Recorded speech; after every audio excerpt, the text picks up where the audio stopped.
The story of Tiberius, the second emperor of Rome, begins less like a tragedy and more like the biography of a man who never wanted the throne in the first place. Born in 42 BCE, he was the son of Tiberius Claudius Nero and Livia Drusilla, a formidable woman whose political acumen set her apart even in the ruthless world of Roman aristocracy. When Livia divorced Tiberius's father to marry Octavian, soon to become the first emperor Augustus, the life of young Tiberius was reshaped in a way he could hardly comprehend.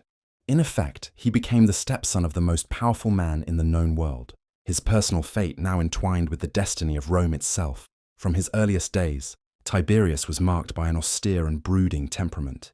Where other Roman elites delighted in entertainment, lavish banquets, and bright displays of charisma, Tiberius seemed more inclined to solitude, military discipline, and silence. He grew tall and imposing, a figure not unlike a marble statue, impressive to look at yet distant and cold when approached. He received the finest education Rome could provide, excelling in Greek and Latin literature, and he began his career as a soldier. In fact, if Tiberius had remained a general and never ascended the throne, history might remember him only as one of Rome's most capable commanders, the man who solidified the empire's mountainous frontiers with grim precision. His campaigns in Pannonia and Germania demonstrated a strategic mind, one that could outlast opponents through patience rather than dazzling maneuvers. But politics never allows a man his chosen destiny. Augustus had no surviving sons, and though he preferred other heirs, his grandsons Gaius and Lucius, fate removed them from the stage through early deaths. The reluctant Tiberius was thus chosen as Augustus's successor, not due to charisma or popularity, but because he was the only man left standing, the safest pair of hands to carry forward an empire too massive to risk instability. Yet everyone who knew him personally understood that this was a heavy crown for someone so unsuited to the public theatre of political life. When Augustus died in 14 CE, the reluctant heir became emperor, but Tiberius's reign began with a tone of unease. The Senate hoped for another Augustus, a ruler who could inspire loyalty with effortless charm.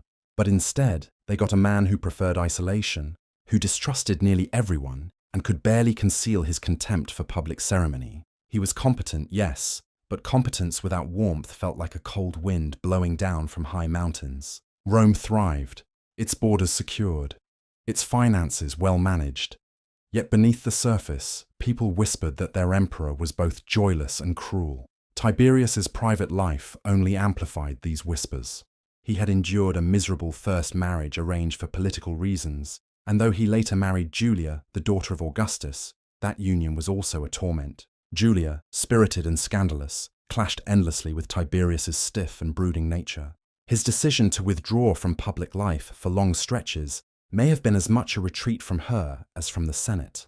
Eventually, Julia was banished for her adulteries, while Tiberius gained a reputation for bitterness and resentment. So it was perhaps inevitable that, in the later years of his rule, when he withdrew from Rome to an island villa on Capri, the emperor's isolation transformed into something darker. Capri, with its jagged cliffs and secluded grottos, became his fortress and playground, a space where the most powerful man in the Roman world no longer felt constrained by the prying eyes of senators, citizens, and foreign dignitaries. On the mainland, Rome seethed with intrigue, politics, and public opinion, but on Capri, Tiberius could indulge his impulses without judgment, at least not immediately. What emerged from this hidden villa shocked even contemporaries already accustomed to imperial excess. Rumors swirled that Tiberius was not merely a withdrawn old emperor, but a man increasingly possessed by his private appetites. Accounts written in later years, especially by hostile historians like Suetonius and Tacitus, described him as surrounding himself with an entourage of youths, indulging in scenes that blurred the line between personal pleasure and institutionalized exploitation. Capri became infamous not for its natural beauty, which was abundant, but for the stories told of what occurred there behind guarded walls. A ruler commanding not through statesmanship or bravery, but through fear and the manipulation of the most vulnerable. Here is where the tale takes on its macabre aura, bridging the border between recorded history and whispered atrocity. Tiberius had always been cautious, retreating when political life became unbearable. But Capri was not the retreat of a tired statesman. It was the solidification of his darker self. Roads wound up to his villa from the sea, a place where no visitor could approach unnoticed. Courtyards concealed behind thick walls where only his trusted guard could enter. The emperor had created a sanctuary the Romans called Villa Jovis, the house of Jupiter, but its reputation suggested something much closer to a temple of unrestrained vice. It is important to remember that much of what we know comes from hostile historians who despised Tiberius and gleefully painted him as a monster. Yet the scale of the stories and their consistency across sources makes it difficult to dismiss them all as mere slander. At minimum, there is little doubt that Tiberius cultivated an environment where indulgence reigned unchecked, and where boys, brought by force, through purchase, or through coercion, were made to serve the emperor's twisted desires. Capri, far from the watchful eye of Rome, became synonymous with secrets that civilized society could never openly acknowledge. As the emperor aged, so too did the intensity of these reported acts. He grew more paranoid, convinced that senators in Rome plotted constantly against him, and his withdrawal only sharpened his suspicion. Letters from Capri became warrants for execution. While he amused himself with carefully selected companions on the cliffs above the sapphire waters, men in Rome trembled at the arrival of imperial commands, death sentences disguised as polite decrees. The empire appeared serene, but beneath that surface was an atmosphere of suffocating dread. One may imagine the silence of Capri's nights, the sound of the sea gnawing at the rocks beneath the villa, broken by cries and laughter, a mixture of innocence transformed into spectacle at the whim of a distant emperor. And yet Tiberius carried on this double life, managing the empire with cold efficiency and correspondence, while simultaneously drowning his humaneness in acts that would later mark him as one of history's most perverse rulers. His villa became a symbol of what happens when absolute power is married to solitude and secrecy. Where Augustus had ruled from the heart of Rome, visible to his people, Tiberius ruled from exile, a figure who governed by letters and decrees while hiding his face. In Capri's marble halls, guarded with extraordinary caution, he indulged in fantasies that, according to his critics, left no boundary intact. Whether every detail is true or exaggerated, the essence of the story remains: an emperor withdrawing from the responsibilities of rule, his spirit collapsing inward, seeking out pleasure and domination in ways that horrified even his debauched contemporaries. It is within this setting, the lonely island retreat of Capri, a place of natural majesty made infamous by whispered accounts, that the figure of Tiberius lingers in memory. A competent soldier, a reluctant emperor, a master of suspicion, and secluded in his cliffside palace, a man remembered most vividly for his moral collapse into shadows that history still recoils from examining too closely. The story now turns deeper into the hidden chambers of Villa Jovis itself, where marble walked upon by villa slaves would witness deeds so disturbing that generations of Roman historians wrote of them with both fascination and disgust. The island of Capri, with its cliffs that plunge straight into the blue waters of the Tyrrhenian Sea, seems almost designed as a stage for secrets. To the average Roman fisherman who glanced at the emperor's palace from a distance, it was a vision of magnificence. Villa Jovis stood high upon the eastern cliffs, massive colonnades gleaming white beneath the sun, a fortress of marble that looked untouchable. Yet behind its imposing appearance lay rooms and courtyards that became infamous not for their beauty, but for the twisted routines occurring within. The emperor, now in the later years of life, cultivated an existence there cut off from normality. Gone were the distracting ceremonies of Rome, the daily debates in Senate halls, and the maneuverings of ambitious aristocrats. In their place, he embraced a rhythm of privacy, control, and carefully constructed pleasures. At every turn, servants and guards ensured his security. Fishermen and sailors who approached Capri risked searches, interrogations, or worse. Capri was not just an island. It was an imperial world unto itself, shaped around his appetites. Tiberius had long been a man plagued by suspicion, and Capri only intensified this aspect of his nature. Anyone who reminded him of past humiliations, anyone suspected of conspiracy, might suddenly disappear. Reports made their way back to Rome in the form of carefully written letters sealed with imperial authority, commands that were carried out by subordinates with an air of dread. The Senate, meanwhile, continued the pantomime of governance, pretending to deliberate while in truth cowering beneath the simple but final authority of letters arriving from Capri. The emperor did not need to stand before them in person to terrify their souls. His words, arriving by ship from across the water, carried the weight of execution. But what horrified future generations most was not his suspicion, nor even his political cruelty, but the tales of what his private sanctuary became. Ancient historians, eager to condemn his character, described in excruciating detail how Capri transformed into a theatre of indulgence. Suetonius, writing decades later, painted Tiberius as surrounding himself with young boys and girls, training them to serve like actors in obscene displays, arranged solely for his gratification. It is impossible to know which accounts were exaggerated to blacken his name, but the consistency of these accusations across different sources suggests that they are not without foundation. The imagery of these accounts often fixates on the grottos that dotted Capri's cliffs. These water-filled caves, beautiful in their natural formation, were said to have been transformed into places where the emperor staged his encounters. The tales grow darker with every retelling. Servants arranged to gratify his whims in the water. Young attendants taught to perform acts that contemporaries could scarcely believe were ordered by the emperor of Rome. Even if we approach these stories with caution, allowing for political bias, the atmosphere behind them is unmistakable. A sense of unchecked power, where no law but the emperor's existed, and where morality collapsed beneath indulgence. As time passed, his appetite for secrecy and control deepened. Visitors were rare, admitted only if trusted absolutely, and even they often left Capri unsettled. Diplomats spoke later of the air of the place, guards' eyes sharp and suspicious. Whispers silenced the moment footsteps approached. Children lurking in corners who seemed less like innocent companions and more like prisoners of imperial desire. For those who served the emperor directly, everything depended on his shifting mood. A gesture of approval might mean generous rewards, but one ill-timed glance could result in ruin.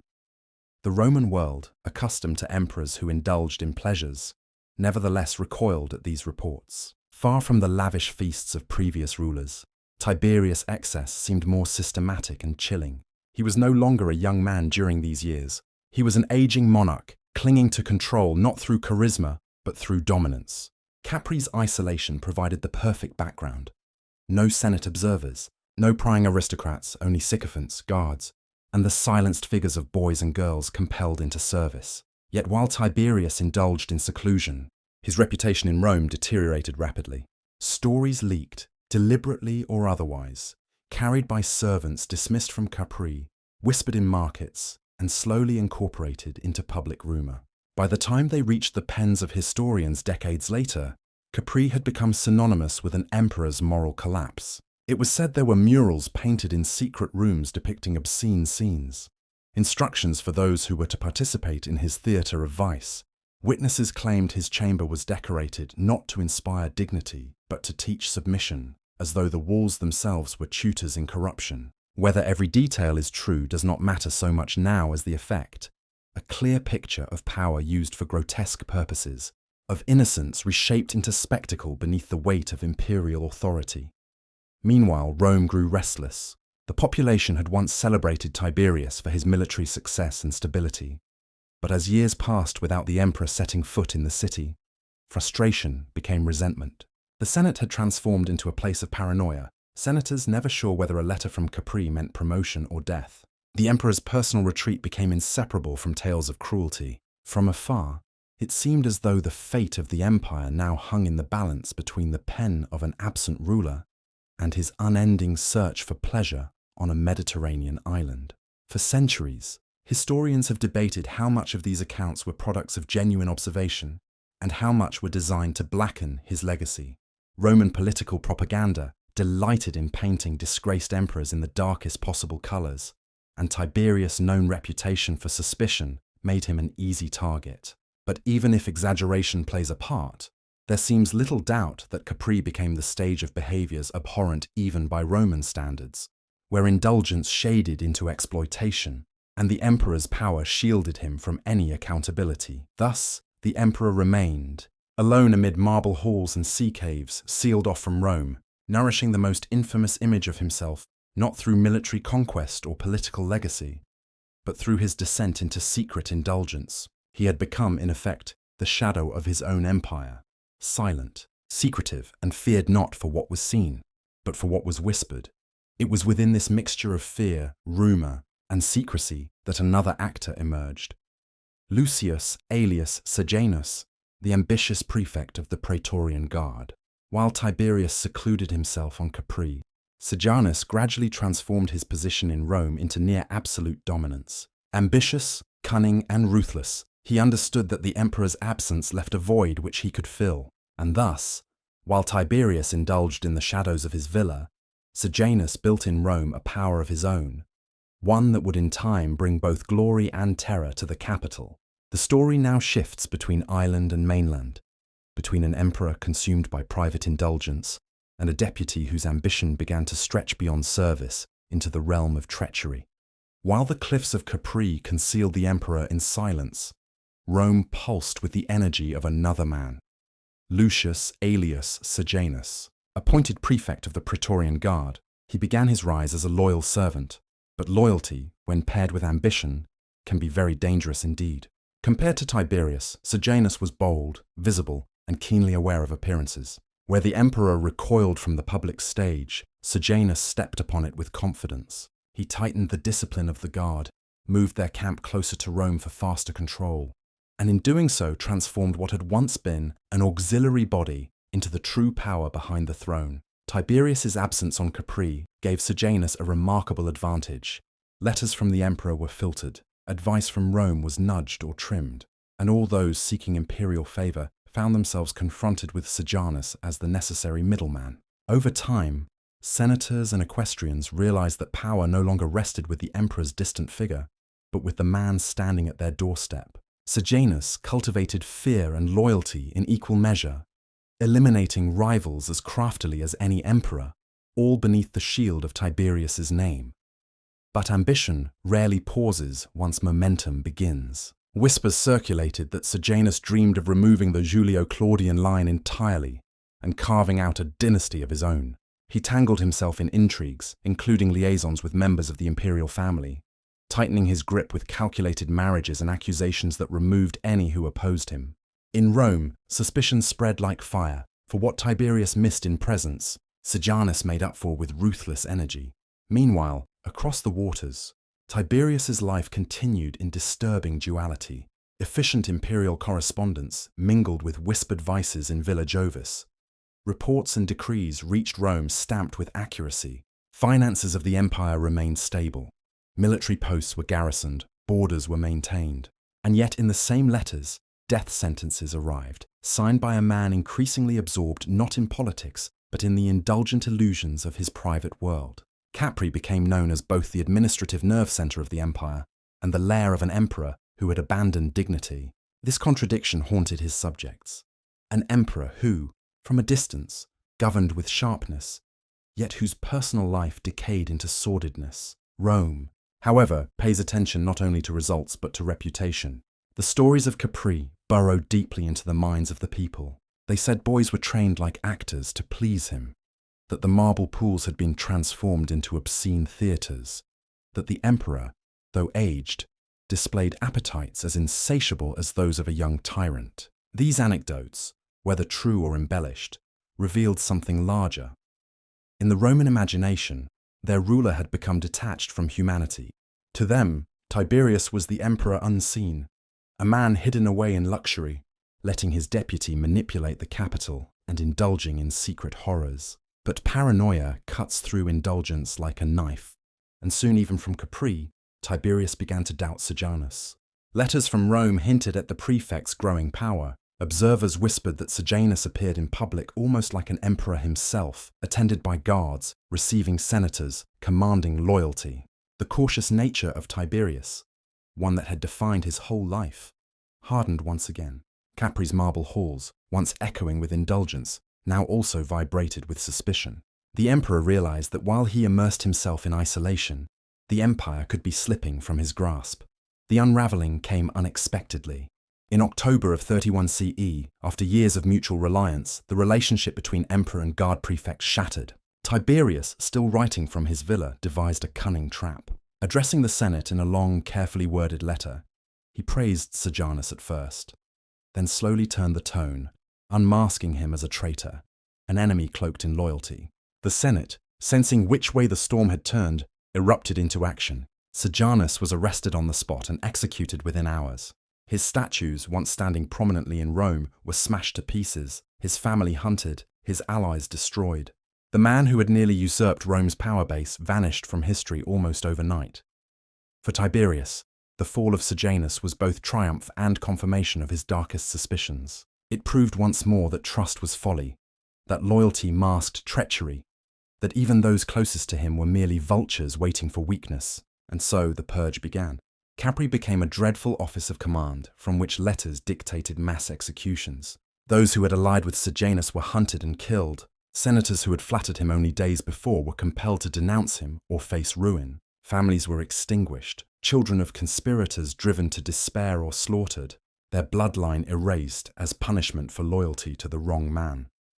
The paranoia intensified, matching the emperor's private corruption with political cruelty. The whisper of Sejanus's name became poisonous. Even recalling his friendship could mean death. Rome fell into a haze of fear, uncertain who might be next. At every level of society, eyes lingered over shoulders. Conversations fell into silence. Every man careful not to praise, not to condemn, but to say nothing at all. Silence became the only safety. And all the while, Capri remained as the nucleus of it all. In Rome, lives ended at a senator's speech. On Capri, boys filled the corridors of an emperor's villa. The grotesque union of governance and indulgence painted a portrait of rulership unlike any Rome had known. Tiberius, by then advancing into old age, rarely ventured from his villa's walls, feeding his suspicion with every courier's report, his appetites with every carefully procured companion. The island itself became a symbol projected across the empire. Marble cliffs hiding the emperor's face, letters descending like thunderbolts, and stories of corruption that twisted the moral imagination of anyone who heard them. The Roman Empire, vast and resilient, continued to function, but at its heart was a figure collapsing into contradiction, both efficient and depraved, both precise and corrupted, both imperial guardian and monster. In this strange twilight, power passed not through visible ceremony, but through letters signed on Capri, and fear spread not because of public decrees, but because of what was whispered about the emperor's life behind villa walls. The figure of Tiberius now hovered between grotesque man and distant god, hated, feared, and darkly fascinating. And yet, as all rulers must, his life on Capri could not stretch into eternity. His end approached, long delayed but inevitable, and with it the closing act of an emperor remembered as both guardian of empire and prisoner of his own vices. By the mid-30s CE, age gnawed away at Tiberius, a man who by now embodied contradiction more vividly than any ruler Rome had seen. He remained physically resilient for a time, yet his spirit seemed weighed down with shadows of paranoia and indulgence. Capri, once imagined as his sanctuary, had become his gilded prison. He rarely returned to Rome, preferring the jagged cliffs and echoing grottos. In the minds of Romans, he was no longer an emperor, but a dark legend, an unseen ruler whose presence was felt only through death warrants and whispered tales of debauchery. The years following Sejanus's fall left him even more isolated. He purged Rome of conspirators real and imagined, executing senators, nobles, and families in waves. Entire lineages vanished under his orders, extinguished in the name of protecting the throne. What began as suspicion became systemic terror. People denounced their friends out of fear. Whispered accusations spread like wildfire, and Rome learned to shiver at every courier returning from Capri. If once Sejanus had been seen as the hidden tyrant, now it was clear Rome's true oppression came from an emperor hiding behind the sea. On Capri, his world grew smaller and stranger. The villa was said to echo less with laughter or conversation, and more with staged entertainments, arrangements designed only to distract the emperor from his growing sense of mortality. He surrounded himself with astrologers, magicians, and physicians, each promising insight into his future or relief from ailments. Visitors spoke of an air heavy with incense and rituals, or of the emperor wandering in brooding silence, staring out over the endless ocean that separated him from his city. The boys and attendants who filled the villa became objects of both fear and contempt in Roman imagination, reminders of the emperor's moral collapse. Capri no longer seemed a beautiful retreat, but a stage for decay. And yet Tiberius's competence as a ruler never completely deserted him. The empire remained secure, its finances steady, its military strong. Trade flowed from distant provinces, aqueducts continued to feed the capital, and Rome itself was as bustling as ever. This is what makes his legacy so chilling. The empire prospered not in spite of his excesses, but alongside them. The Roman machine was so vast, so organized, that even an emperor lost in paranoia and indulgence could still guide it effectively from exile. Where another man might have let the borders crumble, Tiberius continued to send precise instructions.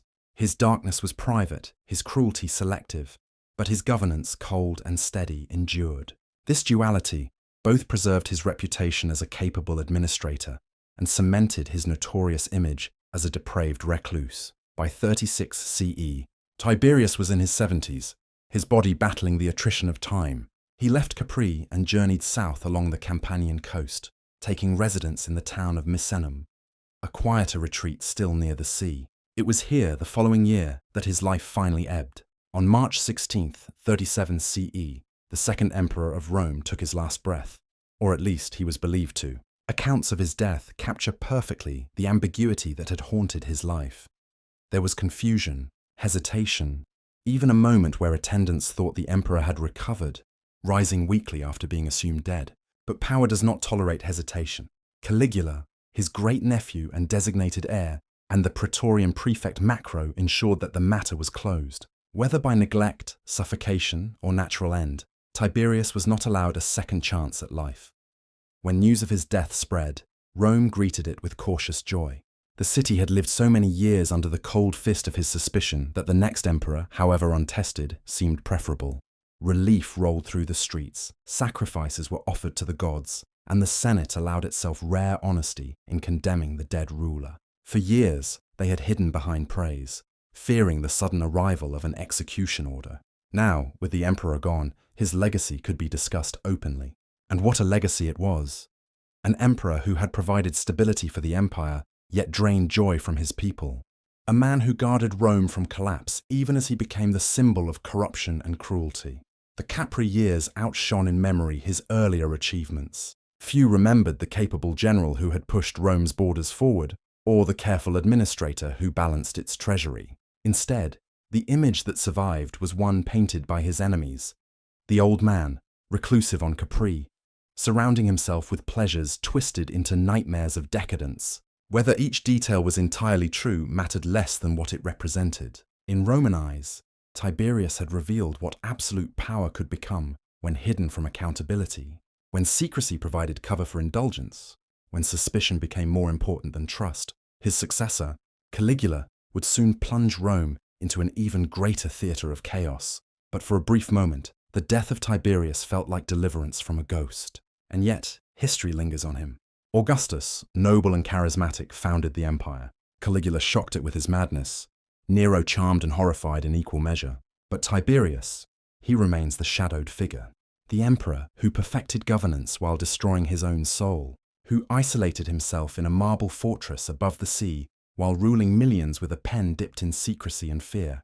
So ends his story, in a villa sealed by the sea, with rumors echoing far louder than facts, and a death greeted by relief rather than mourning. Tiberius lived long enough to watch his reputation fall into darkness, and in death, he became a symbol of that most unsettling truth. That great power, when withdrawn from the world, does not wither quietly, but mutates in secrecy, until the man who holds it becomes less a ruler and more a cautionary tale whispered across centuries